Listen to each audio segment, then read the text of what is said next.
ఈరోజు AI in our everyday life చూద్దాం. AI అనేది ఒక బజ్ వర్డ్ మాత్రమే కాదు, ఇది మన డే టు డే లైఫ్లో చాలా ఇంపార్టెన్స్ అనేది ప్లే చేస్తుంది. ఫర్ సపోజ్ మనం వాట్సాప్లో చాట్ చేస్తున్నప్పుడు నెక్స్ట్ వచ్చే వర్డ్ అది ప్రిడిక్ట్ చేస్తుంది.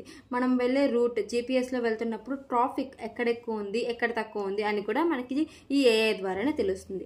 అంతేకాకుండా ఈ ఏఐ మనకి పర్సనలైజ్డ్ రికమెండేషన్స్ ఇస్తుంది. సో మనం వాచ్ చేసే కంటెంట్ అదర్ యూట్యూబ్ కానివ్వండి, అమెజాన్ ప్రైమ్ కానివ్వండి, నెట్ఫ్లిక్స్ కానివ్వండి, సో అది కూడా మనకి ఏఐ ద్వారానే అవుతుంది. సో అదేవిధంగా హెల్త్ మానిటరింగ్ యాప్స్లో కూడా ఈ ఏఐ అనేది ఇంక్లూడ్ అయ్యి ఉంది. సో స్టూడెంట్స్ చూసినట్టయితే ఏ క్వశ్చన్ వచ్చినా చాట్ జీపీటీ అని అడుగుతున్నారు, సో అది ఆన్సర్ ఇస్తుంది. సో అది కూడా మనకి ఏఐ మాత్రం.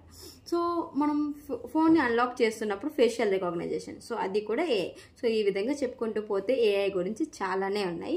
మీకు ఇంకా డీటెయిల్గా వీడియో కావాలంటే కనుక కమెంట్ బాక్స్లో కమెంట్ చేయండి, నేను మీకు వీడియో చేస్తాను. సో నెక్స్ట్ వీడియో వచ్చేసి ఫ్యూచర్ ఆఫ్ ఏఐ.